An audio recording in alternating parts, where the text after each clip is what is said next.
Apart to this project, which is, as we mentioned, a very, very important project for us, what do you think? Where's your area of responsibility will also continue to lie? What else are we doing? Also, part of my job at the moment is a continuous liaising with our regulatory institutions. So we are currently regulated by SEC, and it does require a lot of communication and keeping open lines with our regulators. And I think it's important, especially in light of how the public views our industry in general, not Skyro, but our industry, our online lending platforms industry. And unfortunately, there's been a lot of, fly-by-night companies that have really tarnished our reputation as an industry. And so there's already a negative perception about us. And so it's up to us and some of our partners who are also legitimate financial institutions to come to SEC and also come to the public and say, hey, we're being transparent. Here we are. My name is Ira. We are not one of those lenders, and we are not engaging in harmful collections practices and things like this, and making sure that we maintain those lines with our regulators. I think it's very important. If we're dealing with regulators, your skill, sometimes being able to push people in the right moment. Do you still employ it? Do you still use it? Well, I hope so. And also, I think most of the time it's more in the investment part, like investing on relationships. Yes, good. That's right. It's a lot of FaceTime with the relevant regulators and making sure that they know who we are and that we have, and ensuring them just calm down, we have nothing to hide, we're just here. If you have any questions, these are our opinions, this is who we are. And another thing that also lends credibility to players like us is joining relevant associations. So Skyro is actually a part of an association called the Consumer Lenders Association of the Philippines, or CLAP. And historically, it was actually convened by SEC themselves because a year ago, SEC came to us and said, hey, hi lending company, hi Skyro, we want to engage lenders, but we can't talk to you one by one. Can you please form an organization? These are the other financing institutions that we've already spoken to. Can you come together and form an association so that we can talk to you as one body? And that's exactly what we did, and that's how CLAP came to be, and we're actually a founding member. I am currently a board member there, and I think we're doing very important work there in coordinating with SEC. One of the things that we are advocating for in SEC now is how to deal with fraud, and fraud is a shared pain point for all of the players in our industry, and SEC is very mindful of it as well because it doesn't harm just the employees, the companies, it also harms the consumers. So it's a shared problem that we need to address together. Interesting, as you having this relationship right now with SEC, and they do it from our side, but you may have a look, you may have understanding. What is their thinking about us? What is their thinking about industry? Anyhow we may help them. You said about fraud, one important part. Anything else that they're in their minds that we may assist in understanding the business? Sure. As you know, the licenses for online lending platforms, or OLP, has been under moratorium, and SEC has been thinking about lifting it for for a long time now. Like we've been hearing it. We've been hearing it for 3 years, and we always think, oh, maybe this year is the year, and yet it never comes. But we're very hopeful with our current commissioner and with our current director for finance and lending division in SEC, because they're very proactive in getting opinions from the current players like us, like CLAP, and understanding, what kind of safeguards can they introduce as they lift the moratorium. Because at the end of the day, they want to strike a balance between, yes, we want to liberalize the the industry. We want more players to come in. Competition is good. Let the market, shape itself. But on the other hand, we need to put safeguards to make sure that we protect against fly-by-night companies, that we protect against companies who are out there to defraud customers. So that's a very important balance, and CLAP and financing institutions like us play an important role to tell them, our opinion on capital requirements, for example, or a requirement to have a physical office that can be can be visited. Observed. Yes. It's actually really funny. In CLAP, we have had multiple applications from other financing institutions to join our association. And one of them, I will not say who, one of them has an outstanding issue with SEC. They are not cleared. They have no managers here in the Philippines. Everyone is abroad. And they have no physical office here. So if you wanted to, do an audit of their operations, you're like, who do I even talk to here in the Philippines? You can't. And it's just so bizarre that companies like that want to operate here in the Philippines and are trying to infiltrate our ranks, and we're like, no, we don't want to be affiliated with you in whatever way. Fix yourself first before we affiliate with you. Yeah. Interesting.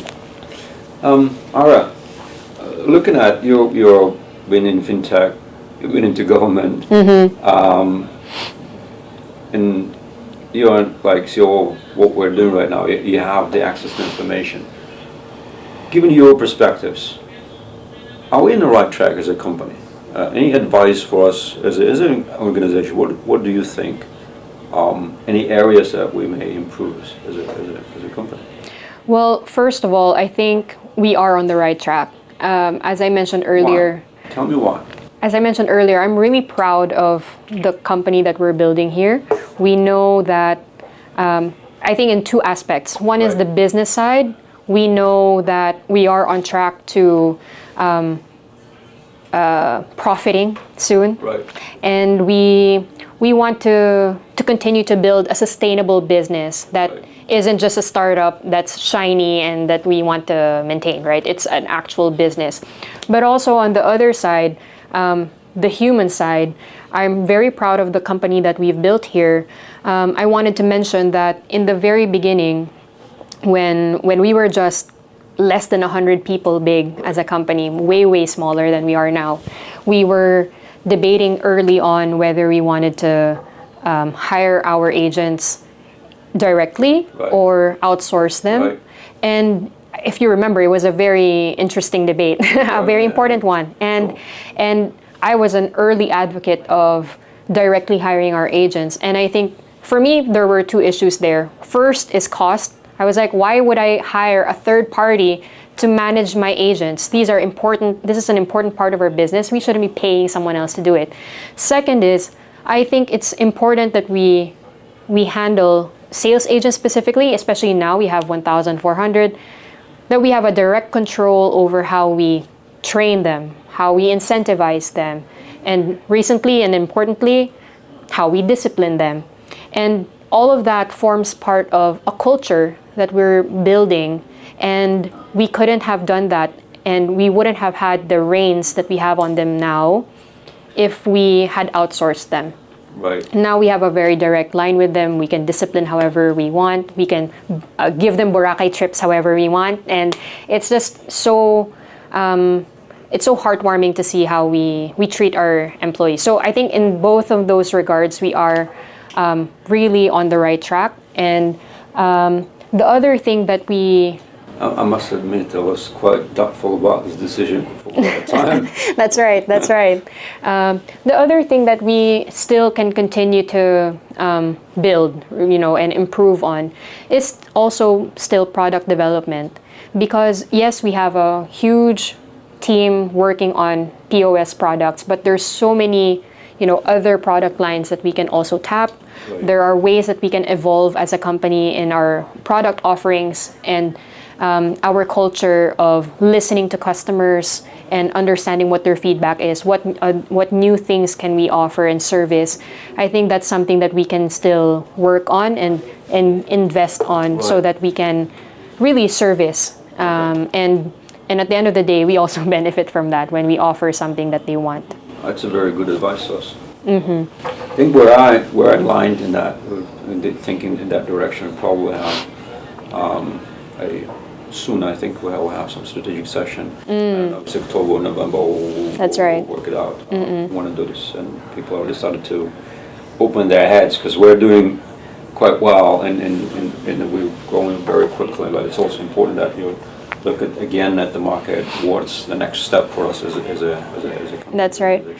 And sorry, it's not just about listening to customers. It's also about looking at our competition, for example, right? And we've been talking about this multiple times, that there's so many new entrants in the market, so many. And I think one way for us to really survive in this market is to properly differentiate ourselves and develop our products way better than they can. And I think we have the resources to do it. We have good people, good team. Yes, we have a great team. Maybe it's good that competition is increasing, so we're not sleeping for quite a time. Right? We're continuing to act. That's right. We welcome competition. I like competition. Makes you stronger. Okay, I think it's a very good perspective on us, but maybe you can give some advice to me.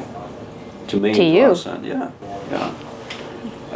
anything that you think I should improve in our organization, what I should be doing that I'm not doing.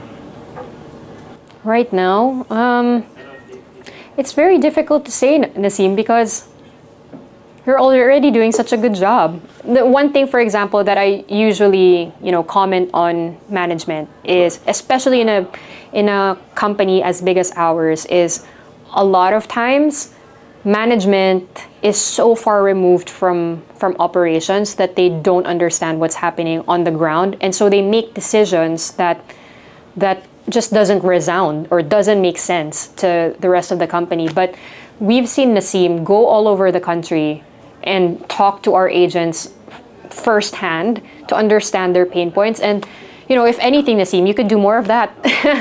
And maybe not just... You will not see me in the office now. Please, Boracay is one of the places.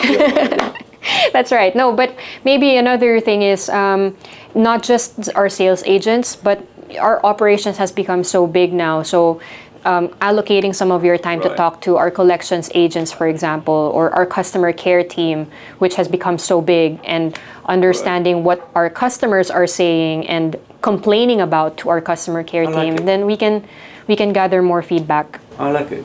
That's a fantastic idea. Thanks. Thank you, Ira. Thank you. Anything that you would like to give us as a team, as a company? Your last words and advice, and last words I'm saying that in that interview. What are it? I guess I want to end this interview with, I'm so proud of us as a company. We're doing such good work as a business and also as a social good for society. I think we're doing a great job. But having said that, our job is not done, and there's still so much for us to learn and for us to do. There's still so much for us to figure out and understand how we fit in the market and how our product can be better improved. There's still so much we can do. We're a very young company. We are dynamic and we are well resourced. And I hope you realize that there's so much potential for us, and that you stay along for the ride. Let's motivate each other to stay and to keep doing good work. And I'm excited for what's ahead of us. Thank you very much, Ira. Thank you, Nasim. I'm now inspired for at least another 2-3 months. Thank you.